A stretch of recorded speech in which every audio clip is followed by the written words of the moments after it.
भक्तजनमानसनिवासाय श्रीरामचन्द्राय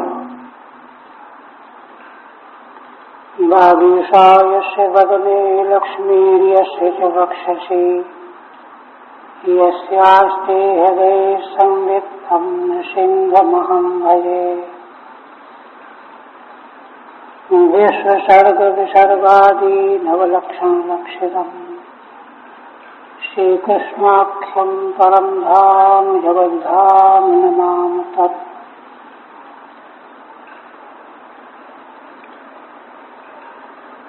परम आदरणीय यतिवृंद, भक्त वृंद एवं श्रोत्र वृंद, श्रीमद् भागवत के एकादश स्कंध के अंतर्गत 22वें अध्याय में श्री भगवान के द्वारा 3 प्रश्नों का निर्णय किया गया है।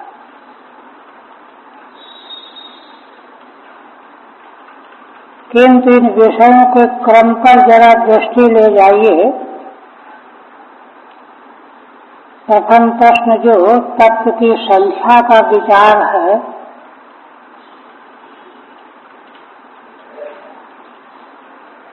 वह किस लिए है? प्रगति पुरुष को विवेक करने के लिए।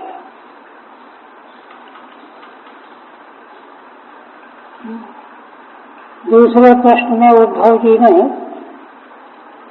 प्रश्न किया कि भगवान प्रकृति तो पुरुष के आधार से ही ठहरी हुई है और पुरुष की अनुभूति प्रकृति रूपी देह में ही होती है। ये दोनों ऐसे घुले मिले हैं कि इनको अलग अलग करना समझना बड़ा कठिन मालूम पड़ता है। आप कृपा करके यह समझाइए। सर्वाधिक महत्वपूर्ण यही दूसरा प्रश्न है और इसी से फिर एक प्रश्न और निकला तीसरा जो प्रारंभ होने जा रहा है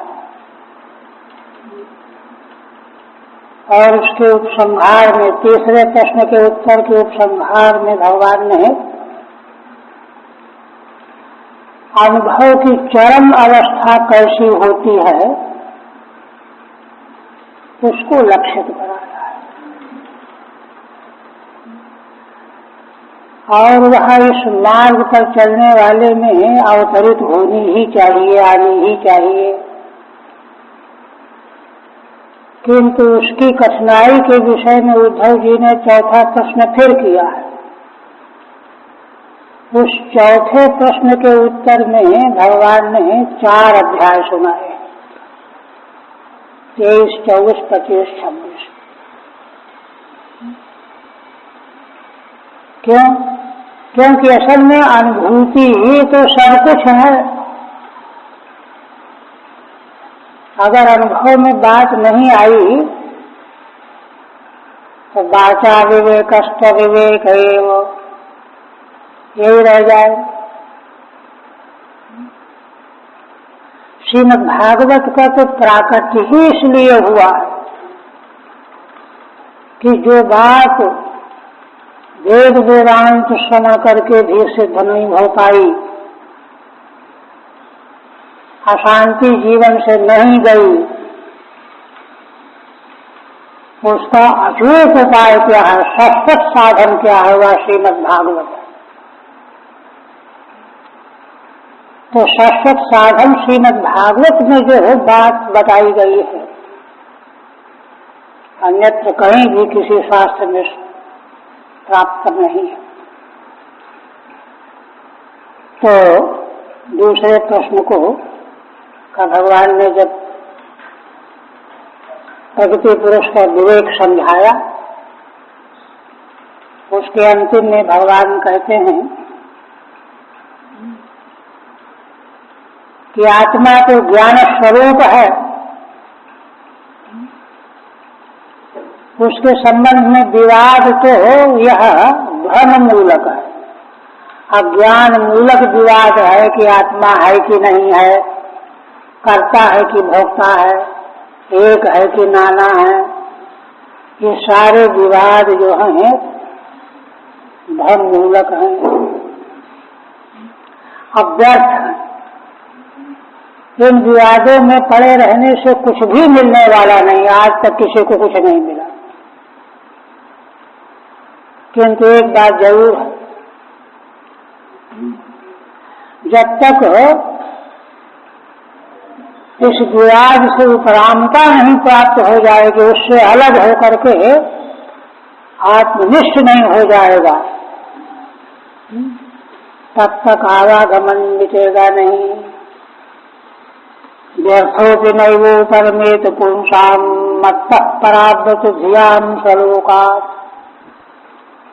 श्री भगवान कहते हैं कि प्राणी मात्र का अपना लोक माने आत्मलोक मैं ही हूँ। उस मुझसे जब तक पराव्रत बना रहेगा, दूसरी ओर देखता रहेगा, ताकता रहेगा, तब तक यह आवागमन की परंपरा मिट नहीं सकती। प्रगति पुरुष का विवेक भगवान ने स्पष्ट कर दिया। इस पर उद्धव जी को एक शंका हो, कहने लगे, उद्धव जी की शंका यह है कि भगवान आप तो बता रहे हो कि आत्म तत्व व्यापक है, निश्चल है ना, उसमें कर्तृत्व भोक्तृत्व का तीनों काल में संबंध नहीं है ना, तो फिर यह कैसे हो जाता है कि कर्म करके जन्म जन्मांतर को प्राप्त होता है? व्यापक वस्तु अपने तो कहाँ जाएगी? आकाश कहीं जा सकता है क्या? तो ये जो संसार की प्राप्ति है, संसारापत्ति, ये व्यापक विभू निरीह कर्तृत्व भोक्तृत्व से रहित आत्मा को कैसे प्राप्त होती है, ये प्रश्न कर रहे हैं। क्योंकि इसका रहस्य मालूम हो जाने पर इससे बचाव किया जा सकता है, बचा जा सकता है। वही कहते उद्धव जी, त्यक्ता पराव्रत धिया स्वकृतै करुभि प्रभो उच्चावचान यथा देहान गृहणंत विसृजंत च। हे प्रभो, आप कृपा करके यह तो बताइए कि जो जीव आपसे परावृत्त बुद्धि वाले हैं, भगवान की ओर देखते ही नहीं, संसार में ही लगे, ऐसे जीव अपने द्वारा किए गए कर्मों के द्वारा ऊंची नीचे देहों को कैसे प्राप्त करते हैं और कैसे छोड़ते हैं, माने उनका जन्म और मृत्यु कैसे होता है। आत्म तत्व तो आप व्यापक बता रहे हैं, उसमें कर्तृत्व भोक्तृत्व है ही नहीं बता रहे हैं आप, फिर ये कैसे होता है? ठीक है, तात्पर्य प्रच्छति पूर्वोक्त संबंध में उद्धव जी प्रश्न करते, त्वत्ता ही व्यापक आत्मनो देहाद देहांतरम देहांतर गमनम, व्यापक आत्म तत्व का एक देह को छोड़ करके दूसरे देह को जाना और अकर्ता आत्मा का कर्म करना दो, और नित्य आत्मा का जन्म और मरण होना, ये कैसे संभव है? प्रश्न ये है।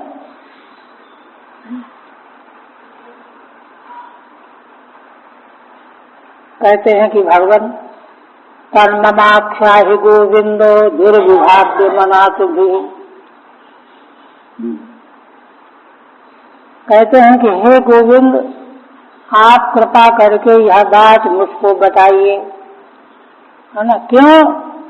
क्योंकि इस बात का समझना, है ना, अनातु भी माने जो अनात्मनिष्ठ हैं, आत्मा से बाहर बाहर दौड़ रहे हैं, आत्मनिष्ठ नहीं है, उन लोगों के द्वारा इस बात को समझना बहुत ही असंभव है, दुर्विभाव्य है, कठिन है, असंभव है। तो उनसे किसी से पूछने से तो उत्तर मिलने वाला रहा। तो कोई कहे कि अरे ढूंढो, कोई न कोई मिल सकता है। तो देखिए उद्धव जी क्या कहते हैं, न हे तत्प्रायसो लोके विद्वांसा सन्ति वंचिता। हे भगवान, संसार में जहां तक मेरी दृष्टि जाती है, यह विषय जो मैंने आपके सामने प्रस्तुत किया है, इसके जानने वाले विद्वान हैं ही नहीं, ये कह दिया। देखिए, अगर बनारस के विद्वानों के बीच में कोई कह दे कि हमारे इस प्रश्न का उत्तर कोई देने वाला नहीं, तो सबाब बबूला हो जाएंगे। ऐसा कैसे कह दिया आपने? कई बार ऐसे शास्त्रार्थ के प्रसंग सुनने को मिलते रहे वहां, किंतु यहाँ तो खैर एकांत की वार्ता है, कोई सुन भी नहीं रहा है, किंतु यथार्थ है ना। क्यों वंचिता? क्योंकि भगवान वे आपकी माया से प्रभावित होकर, मोहित होकर के वंचित बने हुए, भगवान की ओर से परावृत्त है उनकी बुद्धि, इसलिए वे इस प्रश्न को कैसे जान सकते हैं। एतद विद्वांसो न सन्ति, इस रहस्य के जानने वाले विद्वान हैं ही नहीं। ही अस्मान माया वंचिता मोहिता, क्योंकि भगवान आपकी माया के द्वारा वे वंचित है। पीछे आया है ना, तत्तो ज्ञानम ही जीवानाम। हे भगवान, जीवों को ज्ञान आपसे प्राप्त होता है, और प्राप्त ज्ञान का प्रमोश आपकी माया शक्ति के द्वारा हो जाता है, इसलिए आपकी माया शक्ति के द्वारा वे वंचित है।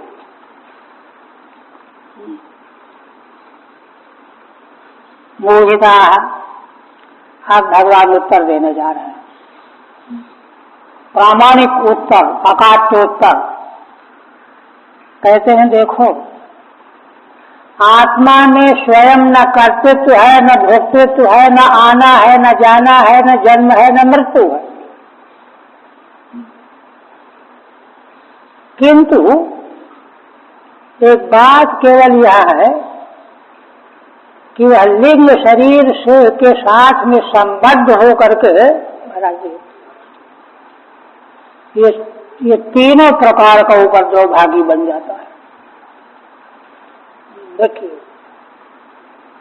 कितना रहस्य भगवान खोलने जा रहे हैं, क्योंकि जब तक उसको पहचानेंगे नहीं, समझेंगे नहीं, तो उससे अपने को बचा नहीं सकते। इसलिए भगवान क्या कहते हैं, कहते हैं देखो, मनः कर्मयम् नृणाम् इंद्रियै पंचभिर्युतम् लोकालोकाम् प्रयात्यन्यः आत्मा तदनुवर्तते।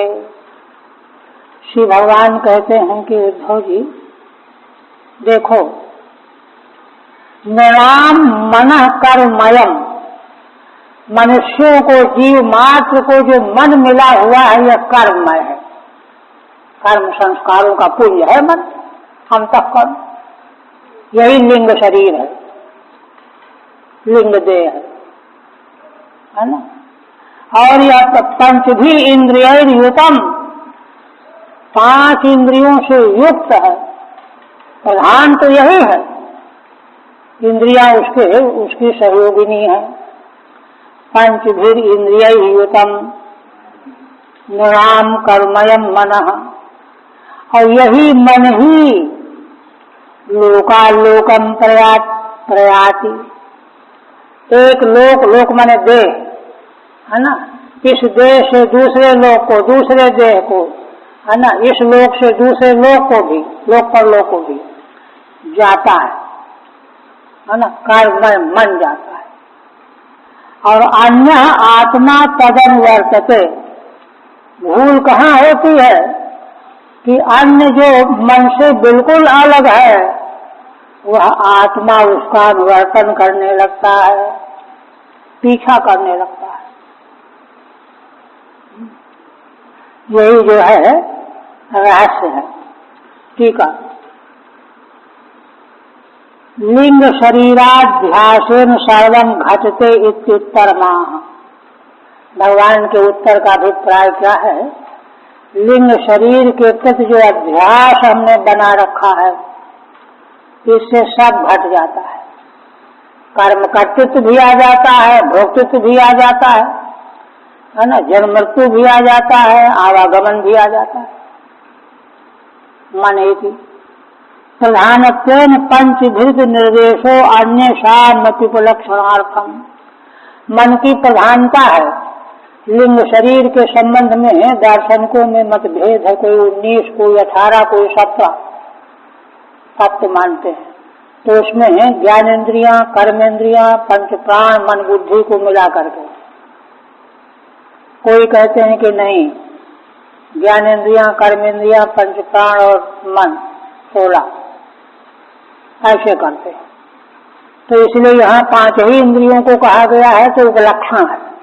सीधा स्वामी कहते हैं कि उपलक्षण है, माने ज्ञानेन्द्रियों के अलावा कर्मेंद्रियों को भी ले लो, पंच प्राण को भी ले लो, उपलक्षण है। मन प्रधान है। निर्देशो अन्येषामप्युपलक्षणार्थम देहात् देहांतरम प्रतियाति। एक देह से दूसरे देह को जाता है। और ततः अन्य एव आत्मा, उस लिंग शरीर से, मन से, जिसका प्रधान मन है, उससे आत्मा बिल्कुल अन्य ही है। ये शब्द से पक्का कर दिया है। तन मनो अनुवर्तते, तो जो बिल्कुल अन्य अलग आत्म तत्व है ना, वह अनुवर्तन करने लगता है। अहंकारेण अनुगच्छति। अहंकार ही ग्रंथि बन करके दोनों को जोड़ देता है। जड़ चेतन है ग्रंथि परी गई, गोस्वामी जी इसी को कहते हैं। जड़ है मन, चेतनात्मा, इन दोनों के बीच में ग्रंथि रूप अहंकार है कि मैं तो यही हूं, मैं तो यही हूं। अनुगच्छति।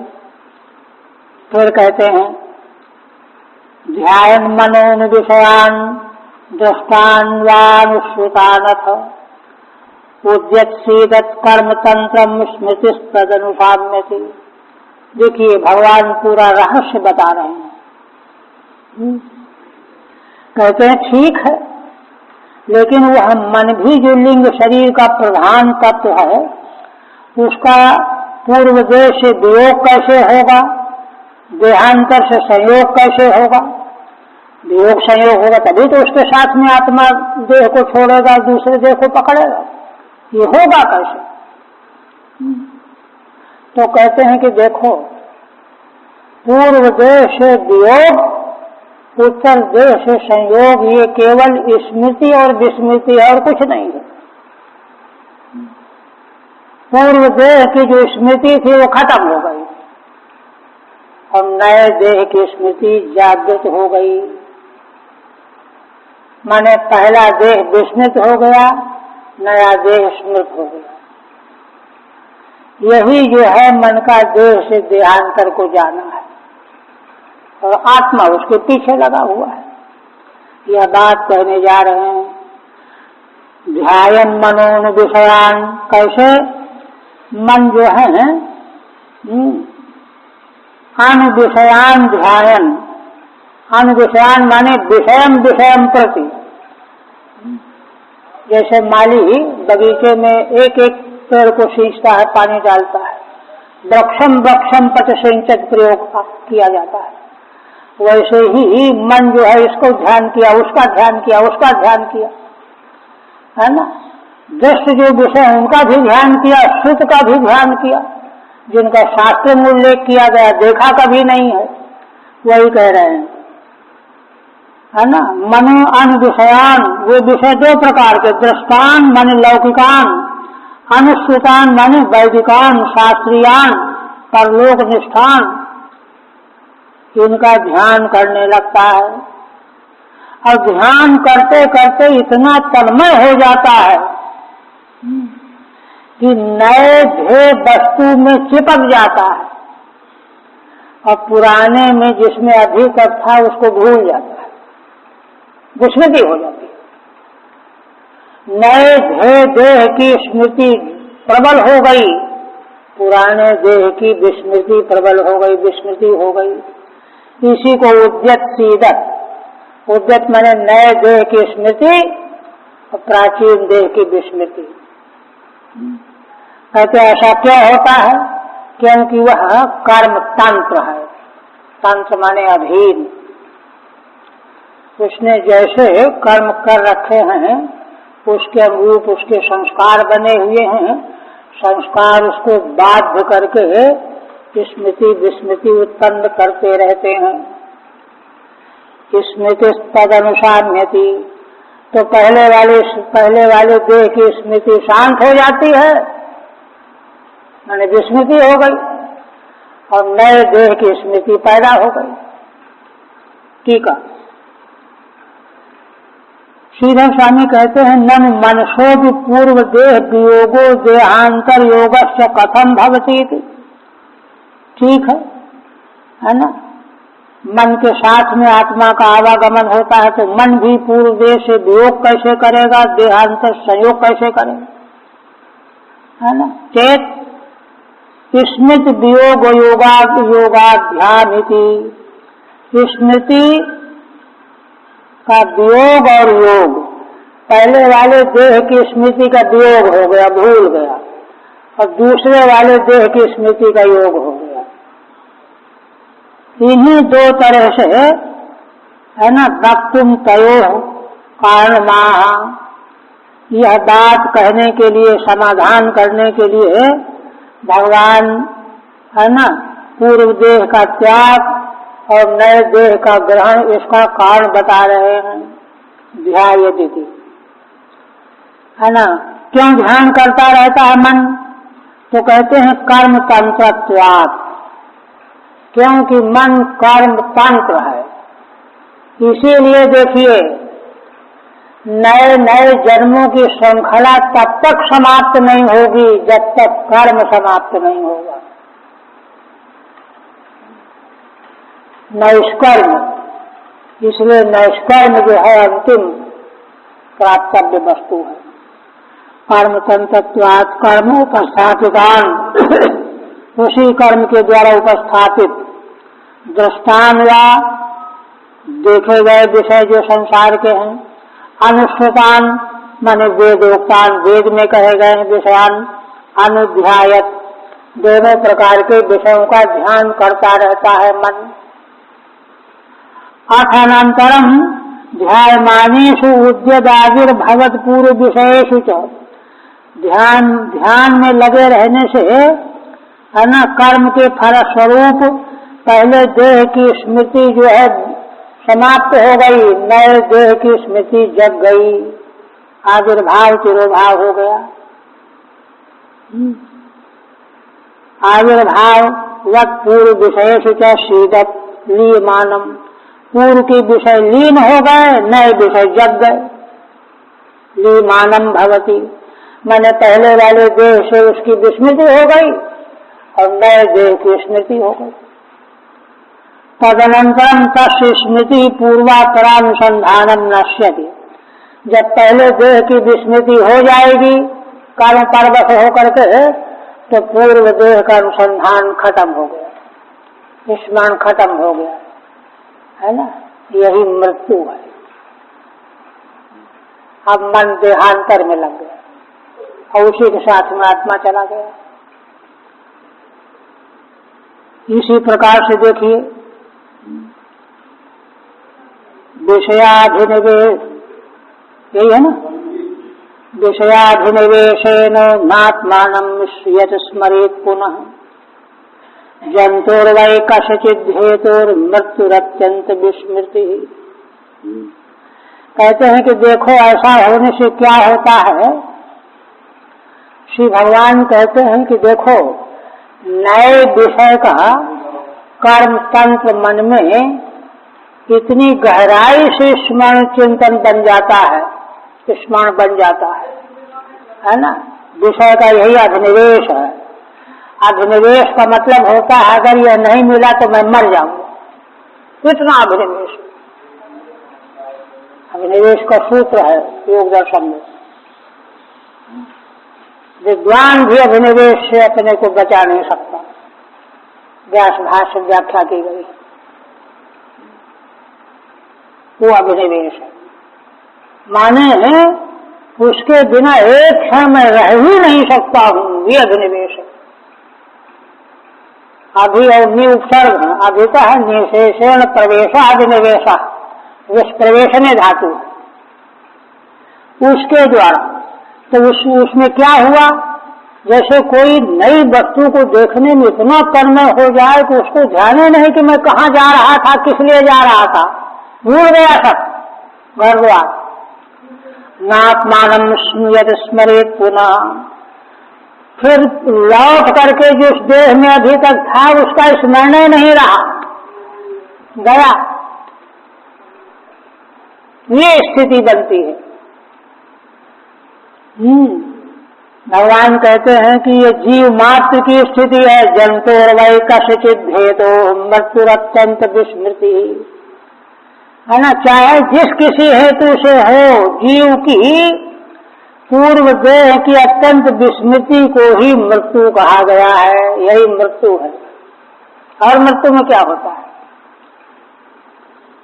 ठीक है। ततः किमता कहते हैं इससे फिर क्या होता है। पहले देह को भूल गया, नए देह में अभिनिवेश हो गया। तो विषय थी कर्मोपस्थापित देवाद देहात्यंताभिनिवेशेन। देखिए अभिनिवेश कहाँ पहुंचेगा, ये पूर्व कर्म पहले जन्म किए कर्मों के अभिनिवेश से होगा। तो कर्मोपस्थापित, कर्मों के द्वारा वे विषय उपस्थित किए जाएंगे, उसमें मन जो है जाएगा ही जाएगा, बना हुआ इसीलिए, है ना। वह विषय जो है देवादि देह भी हो सकता है, यातना देह भी हो सकता है। अगर पुण्य कर्म है तो देवादि देह का अभिनिवेश होगा, पाप कर्म है तो उसको यातना देह का अभिनिवेश होगा। अरे मुझको तो नरक में डाल दिया गया, मैं तो नरक में आ गया, ये दिखाई पड़ेगा। अत्यंताभिनिवेशेन आत्मानं पूर्व देहम पुनर्न स्मरेत, इसलिए पहले वाले देह को फिर स्मरण करेगा ही नहीं, बिल्कुल विस्मृति, यही मृत्यु है। इति यत शैव यातना देहाभिनिवेशेन, और वही स्मृति अभिनिवेश यातना देह का अभिनिवेश अगर हुआ कि हम नरक पहुंच गए हैं, तो भय शोकादेह, तो भय और शोक मिलने लगेगा, हाय हाय करने लगेगा, चिल्लाने लगेगा, है ना। देवादि देहाभिनिवेशेन वा, और देवताओं के देह का अभिनिवेश हो गया, पुण्य पाप के दोनों फल है। तो हर्ष परसादेह, तो हर्ष और आनंद, हर्ष कृष्णा और मिल जाए और मिल जाए। पूर्व देह अत्यंत विस्मृति ही, और ऐसा होकर के पूर्व देह से बिल्कुल विस्मृति हो जाएगी। अहंकार निवृत्ति ही, विस्मृति क्या है, उसको सोचना कि ये मेरा है, मैं हूँ, भूल गया एकदम, अहंकार ही निवृत्त हो गया। ये मैं हूँ, ये अहंकार निवृत्त हो गया, यही विस्मृति है। अहंकार निवृत्ति ही तद अभिमान्यो जंतुर जीवस्य मृत्यु रुच्यते, उस देहाभिमानी जीव की देह की यही मृत्यु कही जाती है। न तो देहवर नाश, आत्मा का देह की तरह से नाश होना मृत्यु नहीं है। कितनी दिव्य व्याख्या भगवान की। अच्छा, अब जन्म कैसे होता है देखिए। भगवान कहते हैं कि जन्त्वात्मकया पुरुषः सर्वभावेन भूरिद विषय स्वीकृतिम प्राहुर यथा स्वप्न मनोरथा। भगवान कहते हैं कि देखो, पुरुषः जन्म तू, पुरुष का जो जन्म होता है वह सर्वभावेन आत्मतया, नए देह के प्रति सर्वतो भावेन यह मैं ही हूँ ऐसा बन जाना। जिस देह के प्रति ऐसा बन गया वही जन्म हो गया उसका। माने विषय स्वीकृति प्राहु, यह विषय की पूरी तरह स्वीकृति को जन्म कहा गया है ना। देखिए, पूरी तरह स्वीकृति का मतलब क्या हुआ? प्रेम तो हम संसार में जो है पुत्र आदिकों से भी करते हैं, मित्रों से भी करते हैं, किंतु वहां अत्यंत विषय स्वीकृति नहीं होती, व्यवहार में काम चलाऊ करते रहते हैं। किंतु जन्म होने के लिए सर्वात्मना, नहीं मैं यही हूं और कुछ नहीं हूं, यथा स्वप्न मनोरथा। भगवान इसको समझाने के लिए स्वप्न और मनोरथ दो दृष्टांत देते हैं। जैसे जिस समय हम स्वप्न देखते हैं, सभी लोगों को अनुभव है, उस समय ऐसा थोड़ा मालूम पड़ता है कि स्वप्न देख रहे हैं, हम यही हैं और हमको ये सब दिखाई दे रहा है। रत्ती मात्र भी जो है भ्रांति नहीं है। ऐसे मनोरथ में मन डूब गया किसी कल्पना में, वही दिखने लगता है। इसको कहते हैं जन्म। ठीक है, जन्म तो विषय से देह से आत्मतया स्वीकृतिम अभिमानम प्राहु। जन्म किसको कहते हैं? ज्ञानी लोग, है ना। विषय रूप नए देह की आत्म रूप से स्वीकृति, ये मैं हूं, बस मैं ये हूं, न तो देहवद उत्पत्ति ही। आत्मा की देह की उत्पत्ति की तरह से उत्पत्ति नहीं होती, वह केवल स्वीकृति रूप होती है। और न तो पुत्रादि देहवत प्रीत्य अतिशय मात्रेण, और वह जो दूसरे देह के प्रति जो प्रीति आसक्ति होती है, वह जैसे पुत्र आदि के प्रति प्रीति होती है, अतिशय प्रीति होती है, उतने नहीं, किंतु सर्वभावेन, किंतु पूर्णतया अभेद रूप में। अरे मैं यही हूँ, सर्वभावेन अभेदेन अभिमान मात्रेण उत्पत्ति मरणयोर दृष्टांत द्वयम्। अभिमान होने मात्र से ही उत्पत्ति भी होती है और मृत्यु भी होती है। इसको स्पष्ट करने के लिए भगवान ने दो दृष्टांत चुने, स्वप्न और मनोरथ। यथा स्वप्न से मनोरथ चेत्यर्थः दृष्टांतों विवरणोति। आगे दृष्टांतों का विवरण करते हैं। स्वप्नम मनोरथम चेत्थम प्राक्तनम न स्मरत्यसौ तत्र पूर्वमिवात्मानम अपूर्वम चानुपश्यति। श्री भगवान कहते हैं कि देखो उद्धव जी, प्राणी जब स्वप्न देखने लगता है चाहे मनोरथ करने लगता है, दोनों दशाओं में, तो इस प्रकार से डूब जाता है कि पहले मैंने क्या स्वप्न देखा था उसका कोई स्मरण नहीं, पहले का मनोरथ का कोई स्मरण नहीं। प्राक्तनम न स्मरत्यसौ, वह तो इस समय जो स्वप्न देख रहा है, मनोरथ कर रहा है, तत्र पूर्वमिवात्मानम, उसको तो वह पहले की तरह से जैसे आत्मसात किए था वैसा ही आत्मसात कर लेता है। अपूर्वम चानुपश्यति, माने यही मेरा स्वरूप है, यही मैं हूँ जो इस समय स्वप्न देख रहा है, मनोरथ कर रहा है, ऐसा देखने लगता है। इसलिए अभिमान को बद्ध मूल होने से ही जन्म बन गया। ठीक है, दृष्टांतों विवरणोति, दोनों दृष्टांतों का विवरण करते हैं। स्वप्न में तत्र वर्तमाने स्वप्नादौ, वर्तमान में जैसे हम स्वप्न देखते हैं, और पहले भी कल भी स्वप्न देखा था, परसों भी देखा था, पूर्वम चेति अपूर्वमेति, किंतु वर्तमान स्वप्न जब देख रहे हैं तो पहले वाले स्वप्न खत्म, उसको यही दिखता है कि यही सब कुछ है, पहले वाले स्वप्नों का कोई ध्यान नहीं। पूर्व सिद्धम अप्यात्मानम अपूर्ववाद्यजातमिव पश्यति इत्यर्थः, यदि स्वप्न दृष्टा उसके पहले ही है, किंतु अपने को इसी रूप में नवीन देख रहा है कि मैं तो यह हूँ, अपूर्व रूप में मैं यह हूँ। स्वप्न में यही होता है। आप भगवान उपसंहार करते हैं, दृष्टांत के द्वारा जन्मांतर कैसे होता है, जन्म मृत्यु कैसे होता है ना, उसको बता करके अब संहार करते हैं। इंद्रियायन सृष्टेदम त्रैविध्यम भाति वस्तुनि बहिरंतर भिदा हेतुर्जनो सज्जन कृत्य था। भगवान कहते हैं कि देखो, इंद्रियायन सृष्टा, इंद्रियों का आयन घर क्या है? मन।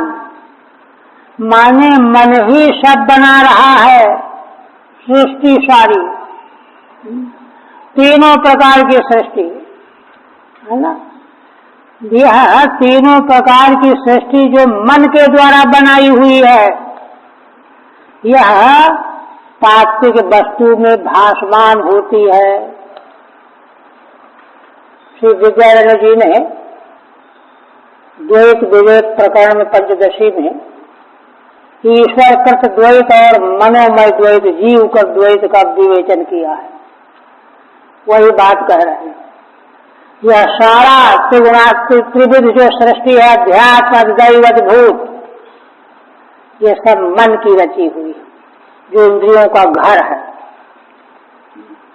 और यह जिस अधिष्ठान में भासमान हो रही, पीछे कल बताया ना कि नेत्र रूपद्भूत, नेत्र अध्यात्म, और उसमें आदित्य सूर्य का अंश जो नेत्र में है, दैव, ये त्रिपुटी, किंतु जिसके द्वारा यह त्रिपुटी भाषित हो रही वो सूर्य अलग है। ये तीनों सापेक्ष हैं, वह किसी से सापेक्ष नहीं, निरपेक्ष है। वही बात यहाँ कह रहे हैं। त्रैविध्यम भाति आत्म वस्तुनि बहिरंतर भिदा हेतु जनो सज्जन कृत्य था, है ना। बाहरी और आंतरिक भेद का हेतु यही है।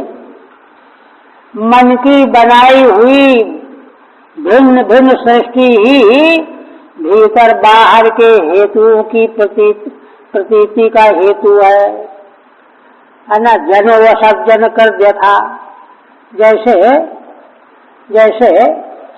असज्जन व्यक्ति जो है ना, दुष्ट व्यक्ति के संसर्ग से भला व्यक्ति भी दुष्ट मान लिया जाता है। ठीक है।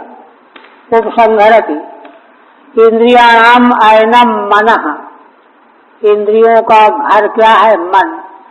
तस्य देहांतराभिनिवेशेन, वह मन देहांतर के अभिनिवेश से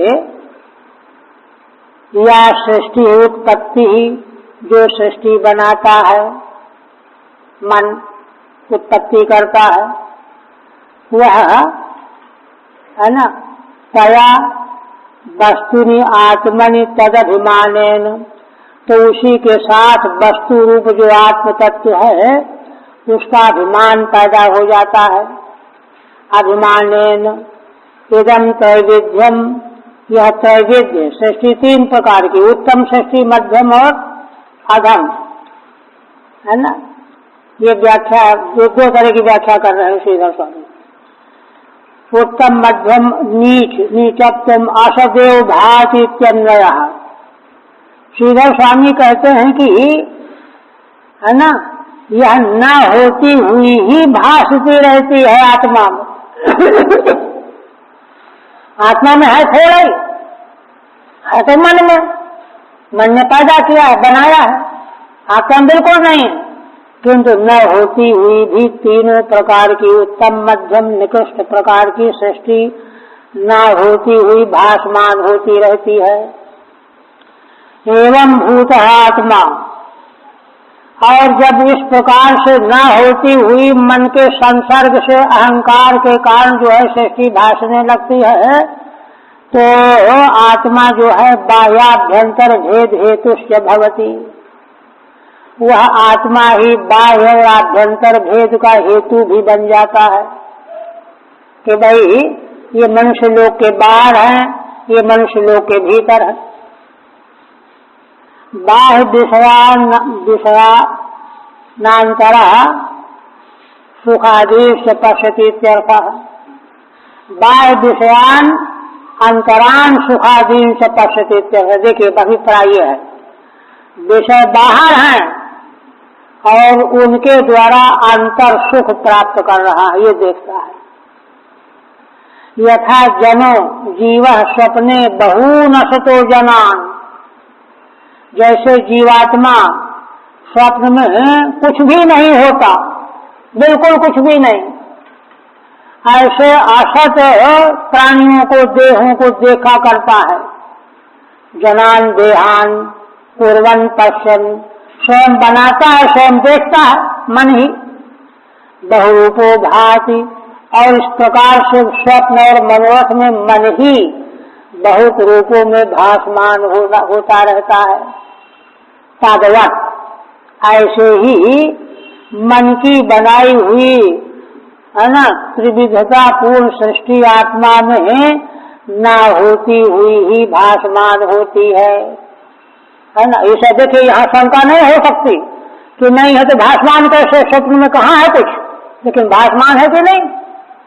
दृष्टांत दूसरी व्याख्या, त्रैवेद्य की व्याख्या दूसरी, यद्वा इदम त्रैवेद्यम वही अध्यात्मादि रूपम अध्यात्म हृदयवद्भूत, क्योंकि त्रैवेद्य में सारी सृष्टि आ गई, भूत भविष्य वर्तमान तीनों काल में सृष्टि जो भी हुई थी, हो रही है, होगी, तीन के अलावा और कुछ भी नहीं है, सब उसी मन में मन के द्वारा बनाई हुई होती है ना। असज्जन कर दुष्ट पुत्रोत्पाद को जनहा, जैसे किसी दुष्ट पुत्र को किसी पिता ने जन्म दे दिया दुर्भाग्य से, पिता स्वयं समोपी, अब पिता तो बड़े सदाचारी हैं, बड़े भक्त हैं, किंतु पुत्राभिमान तत् अरिमित्रादिषु, किंतु पुत्र के अभिमान के कारण जो पुत्र का शत्रु है वो भी शत्रु मानने लगता है, मित्र मित्र मानने लगता है। अरिमित्रादिषु यथा भेद भेतुर्भवति, जैसे पिता का शत्रु मित्र से कोई लेना देना नहीं, लेकिन हो गया भेद का हेतु दुष्ट पुत्र को उत्पन्न करने के कारण से। तद्वदिति अन्यत् समानम, इस तरह से दो व्याख्या त्रैविध्य की श्रीधर स्वामी ने स्पष्ट की, और बाकी अर्थ समान है। फिर कहते हैं अब एक बात और भगवान और गहरी बताने जा रहे हैं। ये तो शास्त्रीय विवेचना की बात हो गई, अब भगवान क्या कहने जा रहे हैं। जन्म मृत्यु तो लोक प्रसिद्ध है, कौन नहीं जानता, किंतु आप कहते हैं कि देखो वास्तविकता यह है कि है ना प्रत्येक क्षण जन्म और मृत्यु हो रहा है प्राणियों का, हर क्षण। वैराग्य के लिए बताने जा रहे हैं। नित्यदा अंग भूतानि भवन्ति न भवन्ति च, हे अंग संबोधन है उद्धव जी के लिए। ये जीव नित्य ही उत्पन्न होते हैं और मर जाते हैं, पैदा हुए और मरे, होते हैं और नहीं होते। क्यों? काले न लक्ष्य वेगेन सूक्ष्मत्वात्पन्न दृश्यते, क्योंकि काल जिसका वेग किसी को दिखाई नहीं पड़ता, अलग से वेग वाले काल के द्वारा, क्योंकि उसका वेग बड़ा सूक्ष्म है दिखाई नहीं देता, किंतु वह प्रत्येक प्राणी के देह का बार बार जन्म और मृत्यु करते ही रहता है। संस्थायिनो ही भावारिते चिच्छक्ते, चेतना शक्ति को छोड़ करके जितने भी पदार्थ संसार में हैं सब एक क्षण के बाद रहते नहीं, सब बदल जाते हैं, सब परिणामी है। ठीक है। तदेवं लोक प्रसिद्ध जन्म मृत्यु निरूप्ति, श्रीधर स्वामी कहते हैं कि भगवान ने जो जन्म मृत्यु लोक में प्रसिद्ध है उसका निरूपण कर दिया। अब सूक्ष्म अदृष्टावपि तव अप्रस्ताव, हाँ, जो जन्म मृत्यु और हैं, पैदा होना और मरना, उनके बारे में उद्धव जी ने पूछा ही नहीं। पूछा क्यों नहीं? उसका ध्यान ही नहीं उधर उनका। तव वैराग्याय निरूपयति, किंतु वैराग्य के लिए अनुग्रह करते हुए भगवान अपने से उपदेश कर रहे हैं। नित्यदा प्रतिक्षणम भूतानि शरीराणि उत्पद्यन्ते नश्यन्ति च, स्पष्ट है। प्रत्येक क्षण में प्राणियों के देह पैदा होते हैं, मरते रहते हैं, है ना? कभी दिखाई क्यों नहीं देता? तो काल से अति सूक्ष्मत्वात् तत्कृतम भावनम अभावनम वा, काल इतना सूक्ष्म है कि वही जो है पैदा करता रहता है, मारता रहता है। वह अविवेकी भी न लक्ष्यते, अविवेकियों को वह पकड़ में नहीं आता है। विवेक जो करते हैं उनको बात समझ में आती है। कहते हैं कि देखो, यथार्चसाम शोतसाम च फलानाम वा वनस्पते तथैव सर्वभूतानां वयोवस्थादयः कृताः। जैसे अर्ची माने ज्वाला, स्रोत माने जल की धारा, और वनस्पति के फल, तीन दृष्टांत लिया भगवान। ये तीन दृष्टांत है ना। ज्वाला जो है जलती है तो क्या होता है, प्रत्येक क्षण में नई नई ज्वाला पैदा होती, पुरानी मरती चली जाती। जल की धारा आगे बहती चली जाती है, नई नई धारा आती रहती है। इसी प्रकार से फल है ना, कालांतर में धीरे धीरे परिवर्तित होता रहता। तीन दृष्टांत है। तथैव सर्वभूतानां वयो अवस्थादयः कृताः।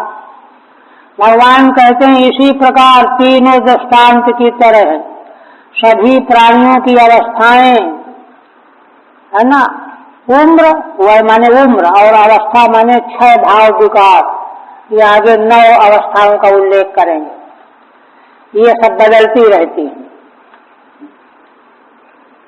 कृताः टीका में कहते हैं शतोर जन्म मरणयोर ज्ञाने कारणम एतद् भवेत् सत्यमेव तयोः कुतः।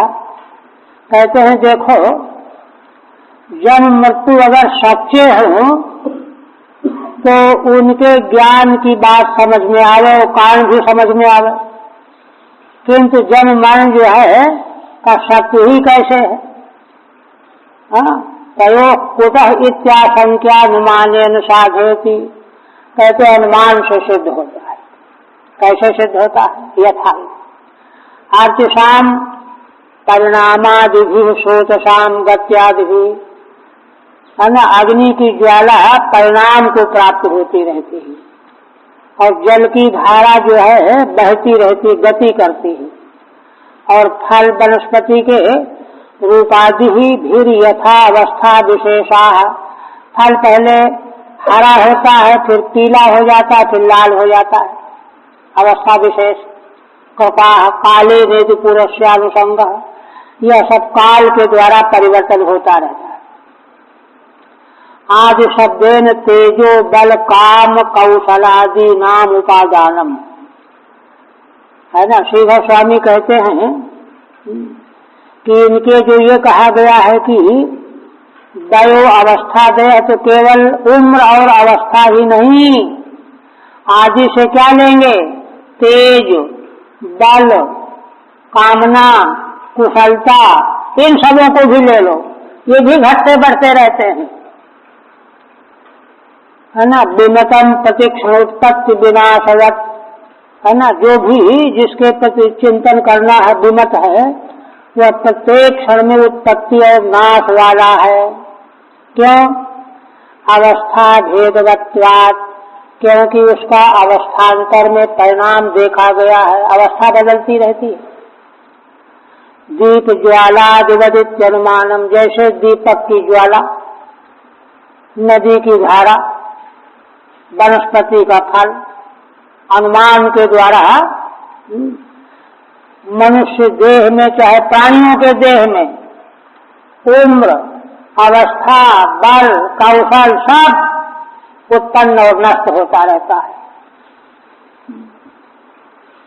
तब कहते हैं कि अच्छा, कहते हैं अगर नष्ट ही हो गई वस्तु तो हमको ये क्यों लगता है कि अरे ये तो वही दीपक की ज्वाला है जिसमें हम रामायण का पाठ कर रहे थे, ये तो वही गंगा की धारा जिसमें कल हमने स्नान किया था। उस पर उत्तर देते हैं भगवान, कहते सोयम दीपोर्जुषाम यद्वत् सुरसाम तदिदम जलम, यह जो प्रतीति होती कि वही दीपक की ज्वाला है, वही धारा की माने जल की धारा है, सुरसाम तदिदम जलम, धारा का वही जल है जिसमें कल स्नान किया था। सोयम पुमान, इसी तरह से देखिए ये तो वही देवदत्त ही तो है, हर साल जो मिला था, 2 साल पहले मिला था।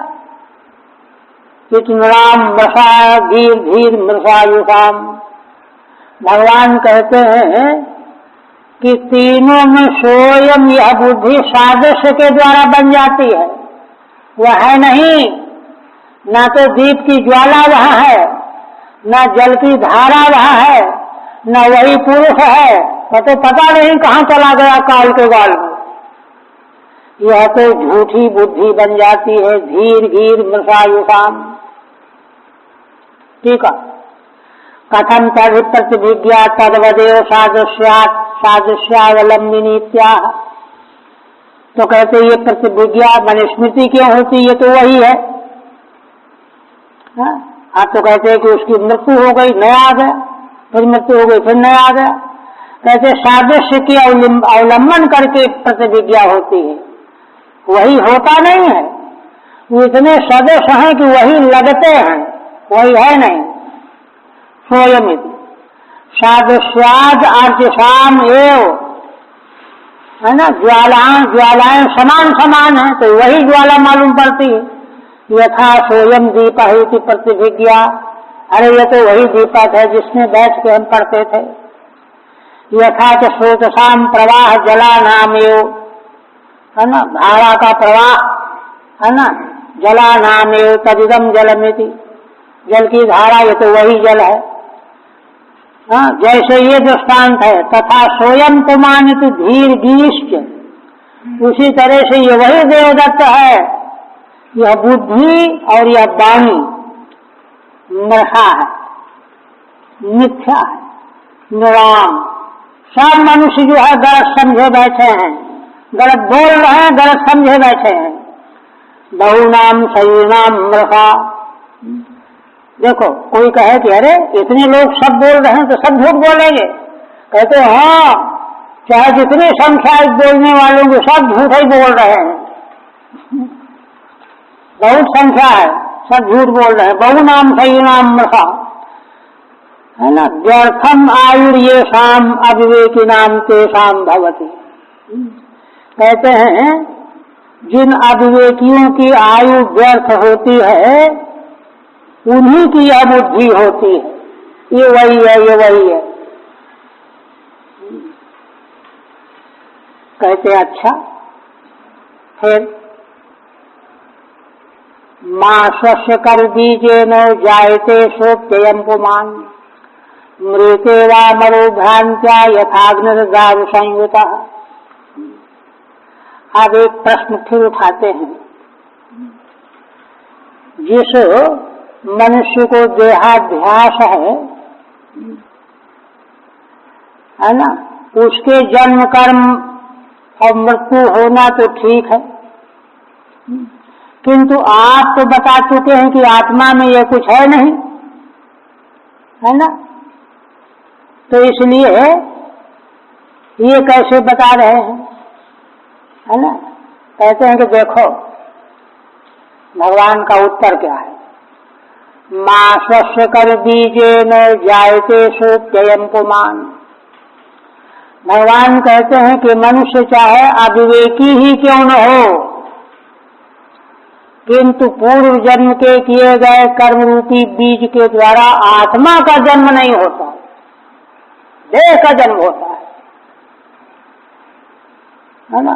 सोपी माने अविवेकी अपी, यूं भी, है ना, अपने कर्म बीज के द्वारा आत्मा नहीं उत्पन्न होता, है ना। मृत्येवा, और न मरता है ना, न अमर होता है।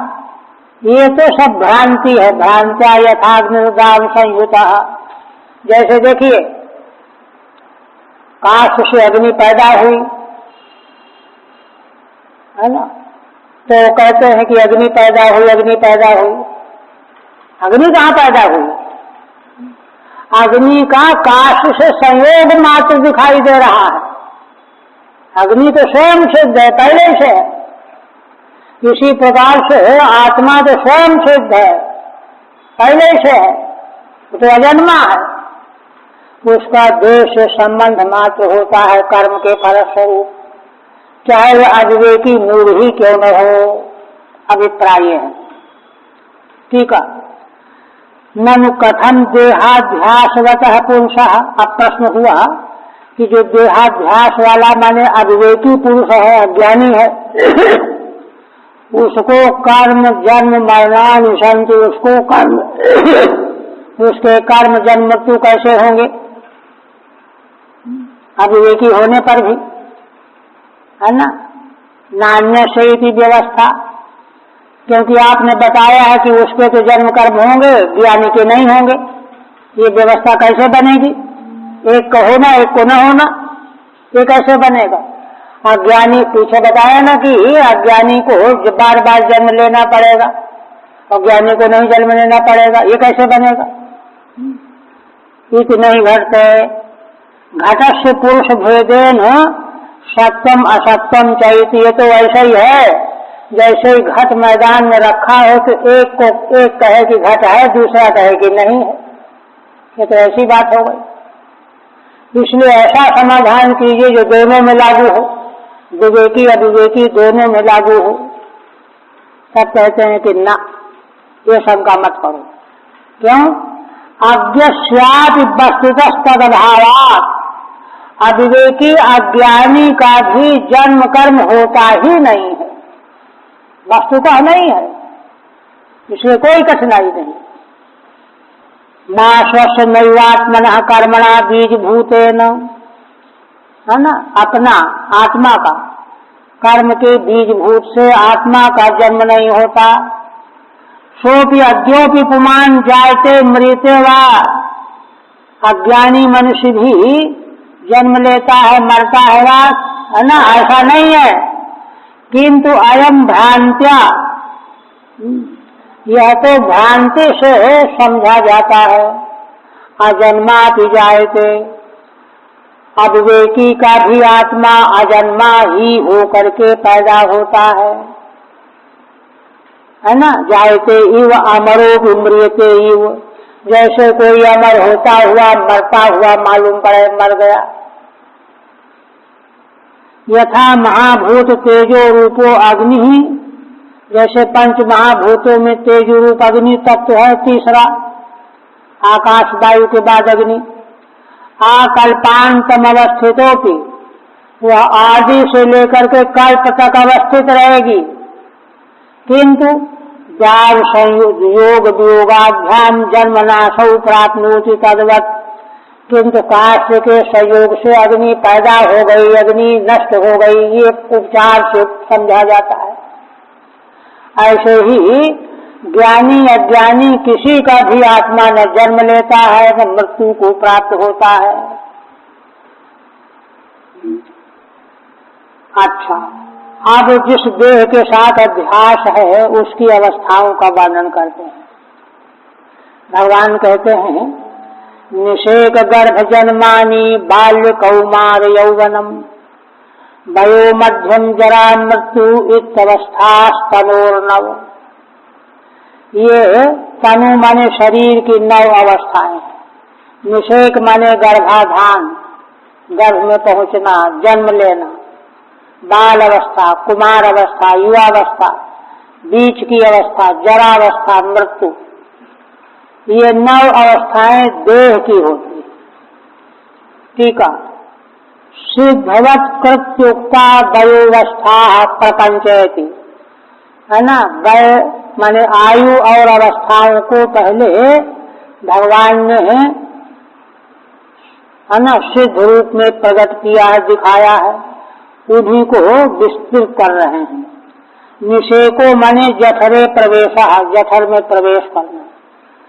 गर्भस्तन मध्य वृद्धि, है ना, वृद्धि होना। बाल्यम शिशुत्वम पंचमाब्दात, 5 वर्ष के पहले तक बाल्य। कौमारम 16 वर्षात, 16 वर्ष तक कौमार। ततो यौवनम 50, 50 वर्ष तक यौवन। ततो वयो मध्यम 60 वर्षात, 60 वर्ष तक बीच की अवस्था, है ना। देह संबंध। फिर आगे एता मनोरथमयी ह्यस्य यज्ञस्य उच्चावचास्तनुः गुणसंगाजुता दत्ते क्वचित कश्चित जहाति च। अब भगवान कहते हैं कि ये किसको प्राप्त होती हैं अवस्थाएं? जो देह को अपना स्वरूप मानता है। एता मनोरथमयी, मनोरथ मन करता है ना, मन के मनोरथमयी अवस्थाएं हैं। अन्य से उच्चावचास्तनु माने आत्मा के शरीर की ऊंची नीची अवस्थाएं होती है। कोई देवता बन गया, कोई पशु बन गया। ये क्यों? गुण संगादिता दत्ते, मन का गुणों से संग होने से उनको स्वीकार कर लेता है।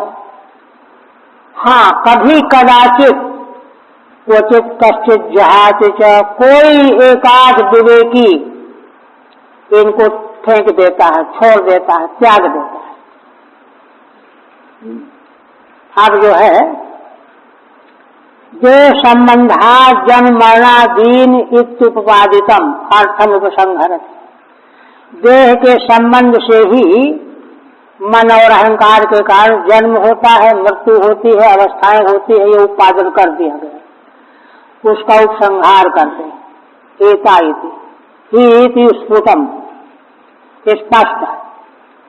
अन्य से देह से, आत्मा से कोई संबंध नहीं इनका, देह से संबंध है। तनु अवस्थाएं, 9 अवस्थाएं देह की हैं। गुण संगात प्रकृति विवेकात, प्रकृति के गुणों के संग से ये प्राप्त होती हैं। क्यों? क्योंकि प्रकृति का विवेक नहीं किया गया। अभी आत्म स्वरूप से प्रकृति को अलग नहीं किया गया, प्रकृति को अपना स्वरूप मान बैठा।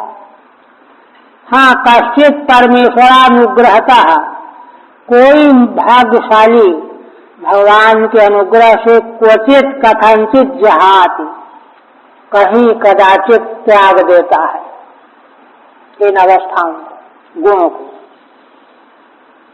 अवस्थावतो देहस्य दृष्टा नासौ अवस्थावानिति, कहते हैं कि विवेक होता होगा किसी को तो कैसा होता होगा? कहते हैं अवस्थावान तो देह है, अब तक बताया गया यही, और इसको देखने वाला जो आत्मा है दृष्टा। दृष्टा में कोई अवस्था थोड़ी है, दृष्टा तो अलग होता है दृश्य से। दृष्टा नासौ अवस्थावानिति, वह अवस्था वाला है ही नहीं। दृष्टा आत्मा में कोई अवस्था नहीं है। यह विवेक हो जाए और है ना, दृष्टा उससे उपराम हो जाए, अलग हो जाए, सोई जो है त्याग देता है। यह विवेक हो जाने पर ऐसा होता है। देखिए यही विवेक जो कौट संहार भगवान करने जा रहे हैं। कहते हैं आत्मनः पितृपुत्राभ्याम अनुमेयौ भवाप्ययौ ना भवाप्य वस्तूनाम अभिज्ञो द्वय लक्षण।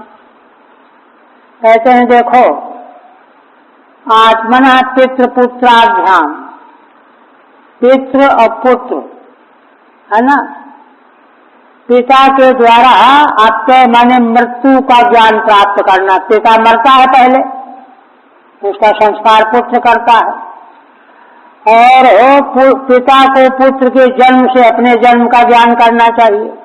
भाव और अप्यय, जन्म और मृत्यु। ना भवाप्यय वस्तु नाम अभिज्ञो द्वय लक्षण। देखिए अब जो मृत्यु का देखने वाला है, जन्म का देखने वाला है, उसका अपने का स्वयं का न जन्म है न मृत्यु है। वो तो देखने वाला है, देखने वाले का जन्म तो थोड़ा ही है। जन्म दिखाई पड़ा पुत्र के देह का, मृत्यु दिखाई पड़ी पिता के देह की, आत्मा की थोड़े। ऐसा अनुमान करना चाहिए। ठीक है ना। ननु तदानीं मूर्छितत्वेन जन्म मरणवान देहो न दृश्यते। कोई प्रश्न करे कि भाई जब हम पैदा होते तो भी मूर्छित रहते हैं, मरते हैं तो भी मूर्छित रहते हैं, तो हमको क्या पता चले कि देह का जन्म हुआ, देह की मृत्यु हुई? हम तो अपने जन्म मृत्यु मानते हैं।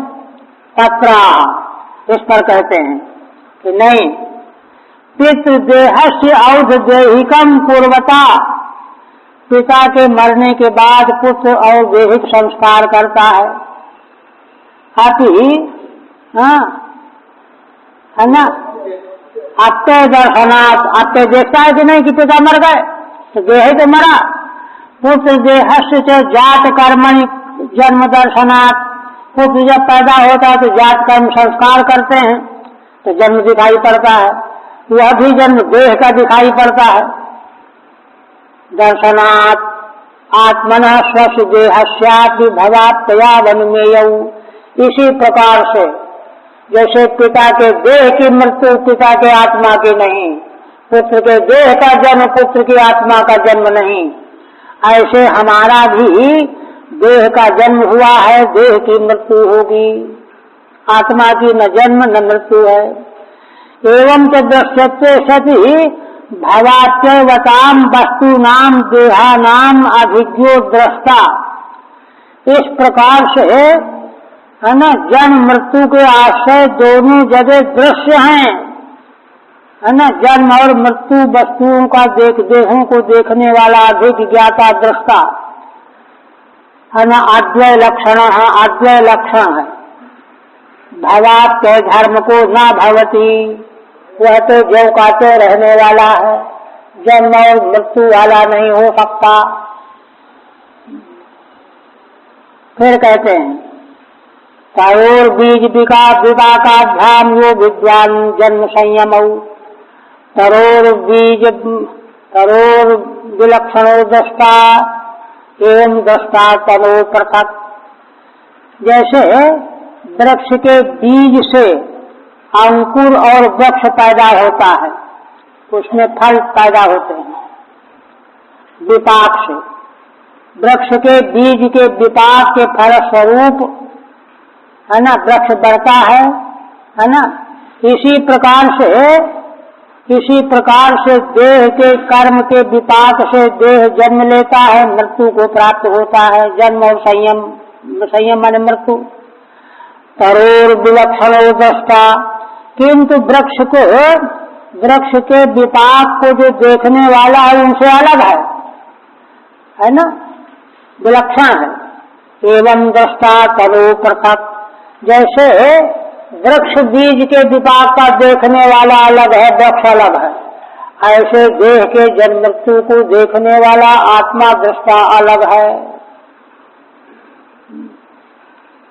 एतदेव दृष्टान्तेन स्पष्ट है, तो इसी बात को दृष्टांत से स्पष्ट करते हैं। तरोरिति तरु शब्दो नोद्भिज मात्र से उपलक्षणम, तरु शब्द उद्भिज का ही उपलक्षण नहीं है, किंतु फल पाकांत से, है ना, फल जब पक जाता है उसका वहां तक का अर्थ बताने वाला है। गृहिया देरित्यर्थ, जैसे ब्रीही, ब्रीही को भी तरु से कहेंगे। अथवा यद्वा तरोरेव अंत्य परिणामो विपाकः, अथवा वृक्ष का ही अंतिम परिणाम विपाक है। दोनों अर्थ होंगे। बीजात जन्म विपाकात संयमम नाशम, तो बीज से जन्म हुआ वृक्ष का और विपाक के द्वारा सूख गया, नष्ट हो गया, खत्म हो गया। इस बात को जैसे जानने वाला अलग है, दृष्टा तरु दृष्टा अलग है, एवं तनोर दृष्टा तथा पृथक इसी प्रकार से देह के जन्म मृत्यु का देखने वाला आत्मा अलग है। अतस्तत्र वर्तमानो भी भवाप्तयाभ्याम न संबद्धते, इसलिए उस देह में रहने वाला होता हुआ भी देह के जन्म और अत्यय से उसका कोई संबंध नहीं होता। अतः क्या होता है, प्रगतेरेवमात्मानम् अविविच्या बुधत्वमान तत्वेन स्पर्श सम्मूढ़ संसारम प्रतिपद्यते, ये सार है। भगवान के इस विवेचन का सार भगवान स्वयं बता रहे हैं। प्रगते एव, है ना, एवं आत्मानम अविविच्य, अबुध माने अज्ञानी मनुष्य प्रकृति से, जिस प्रकृति का स्वयं दृष्टा है, अपने दृष्टापना को अलग न जान करके, विवेचन न करके अज्ञानी मनुष्य तत्वेन स्पर्श सम्मूढ़, वह तो यही समझता है कि यह सब तत्व है, ठीक है, यही मैं हूँ, ये मेरा है, मेरा स्वरूप है। तत्व के द्वारा स्पर्श सम्मूढ़ हो गया और इसीलिए संसारम प्रतिपद्यते, इसलिए संसार में बार बार मरता का जन्म लेता रहता है। ये बात आई। ठीक है। अविवेकिना संसारम प्रपंचयति, अविवेकी के लिए संसार का ढंग बता रहे हैं।